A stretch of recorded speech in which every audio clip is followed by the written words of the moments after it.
Hello, welcome to another episode of That's English.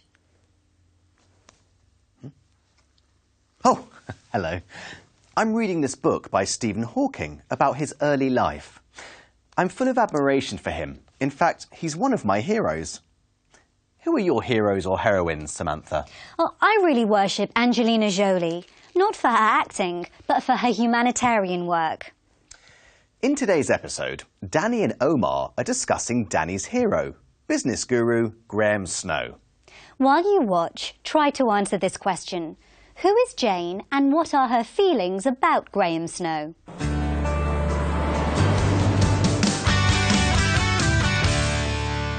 Hey, the light works. Yeah, I fixed it.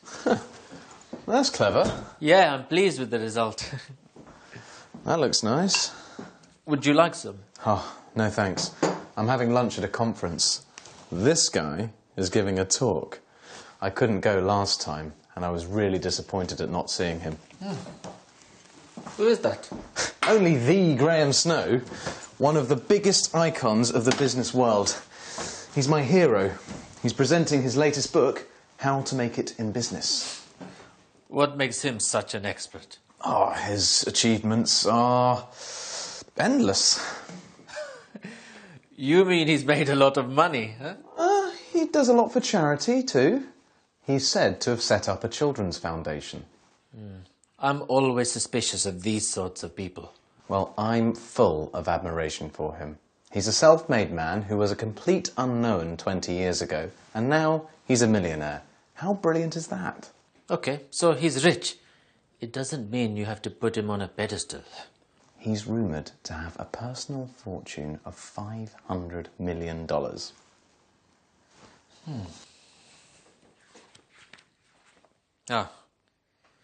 Graham Snow rose to success after the phenomenal sales of his first book. Such was the popularity of his ideas that they have had a worldwide impact on the business world. Various committees, charitable deeds. But wait, have you read this? But Snow also has his critics. The Financial Times called him a snake charmer, whose followers worship him blindly. Graham may not be as pure as Snow. That's just envy. People don't like winners. I'm getting his book anyway. Investment scheme fraud. Fallen idol. Good morning. Is that Jane Mullin? This is Karen Jones. I'm a journalist for the local newspaper. I'm researching an article about Graham Snow. I understand you were his secretary. I'm trying to find out about some of his investment schemes. Could we meet? OK. Tomorrow, 5 o'clock, my office? Great. I'll give you the address.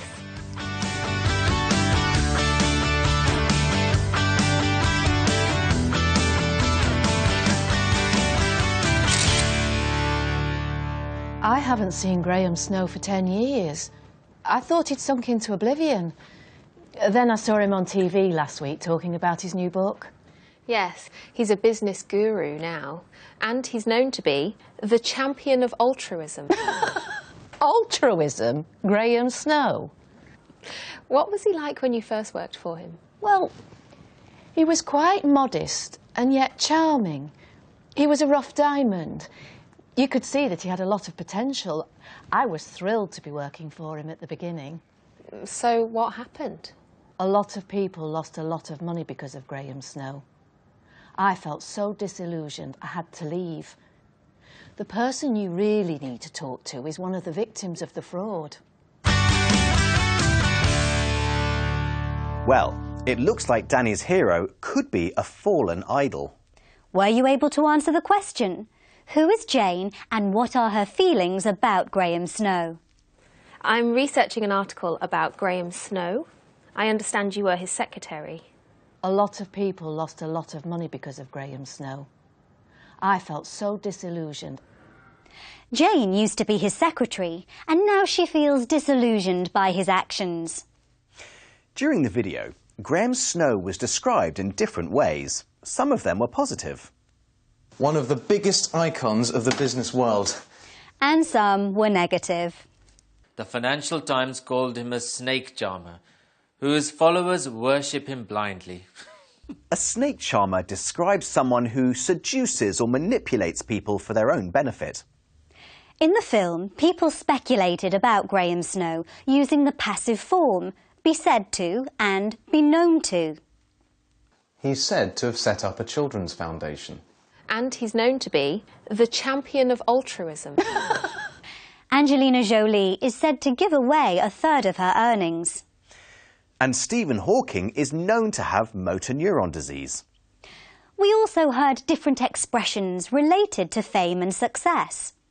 Graham Snow rose to success after the phenomenal sales of his first book. He's a self-made man who was a complete unknown 20 years ago. I haven't seen Graham Snow for 10 years. I thought he'd sunk into oblivion. When we describe someone as self-made, it means that they have become successful by their own efforts. We also heard the expression sink into oblivion. It refers to someone who was once famous and who the public have forgotten. Now, let's find out how Graham Snow really made his money. Karen goes to meet Sheila, who also knew Graham. Try to answer this question as you watch. What happened to Sheila and her husband, and how did they feel? Here you are, dear. I suppose you want to know about that savings schemes business.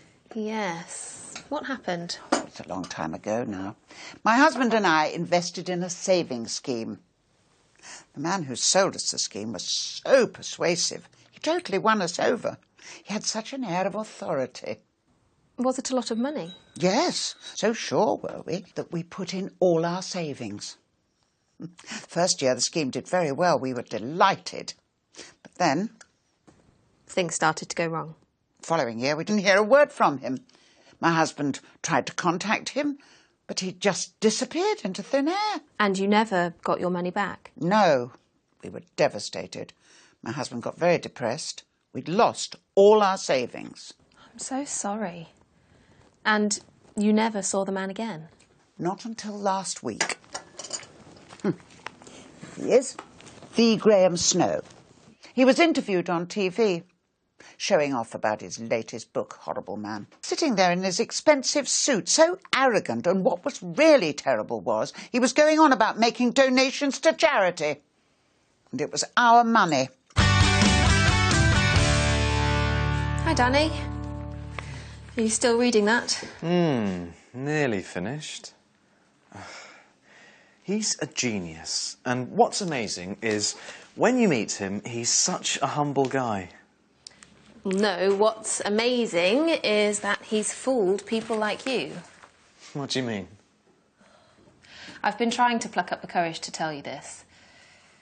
What? Take a look at this.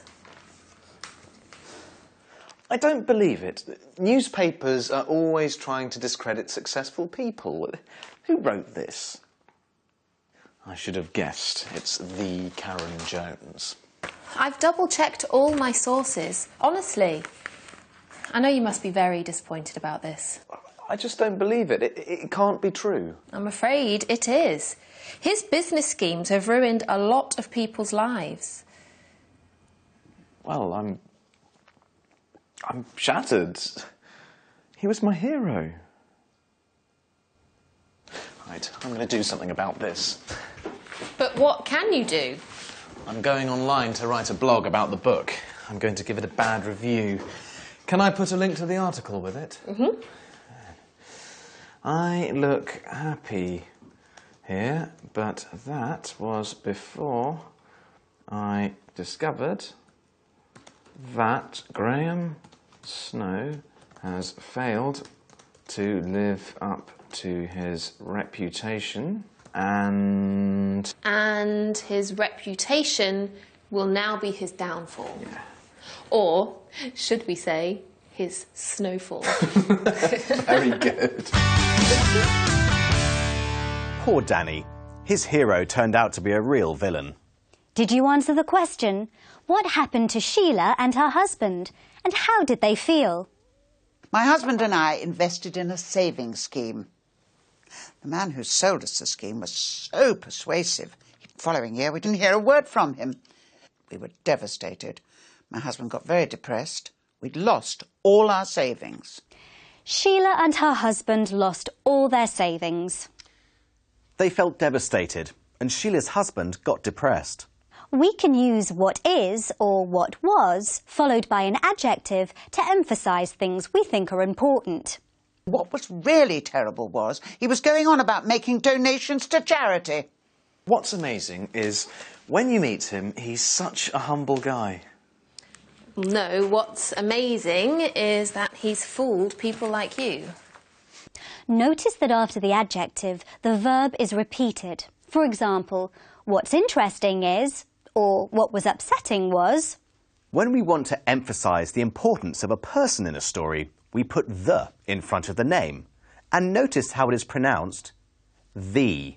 Listen. Yes, the Graham Snow.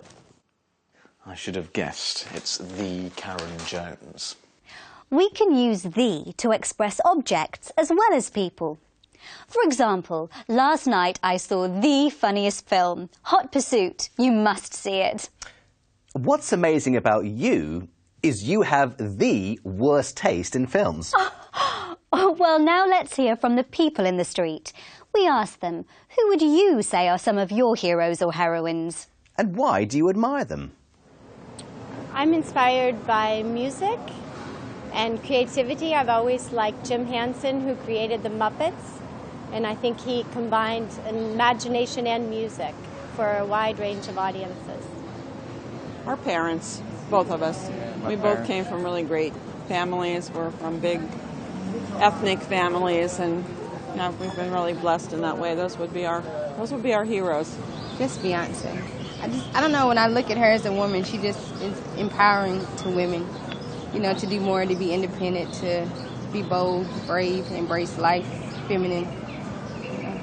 I really admire explorers and pioneers, people who are the first to do things. I think that's really impressive. I always admired Neil Armstrong for that reason, first man on the moon.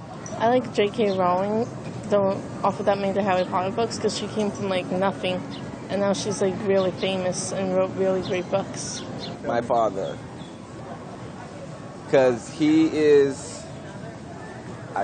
was the total package, educator, smart, kind, caring, righteous. Yeah, he passed away 3 years ago, and I idolize him. I'm striving to be just like him, because he was a wonderful human being, role model. Yes. Hillary Clinton, of course. She's all the rage right now. She's the new black. So. Tieno said his father had the whole package. In other words, he had every good quality. Hillary Clinton was described as all the rage, which means she's in fashion. Well, that's all for now. We look forward to seeing you next time. Goodbye. Bye-bye.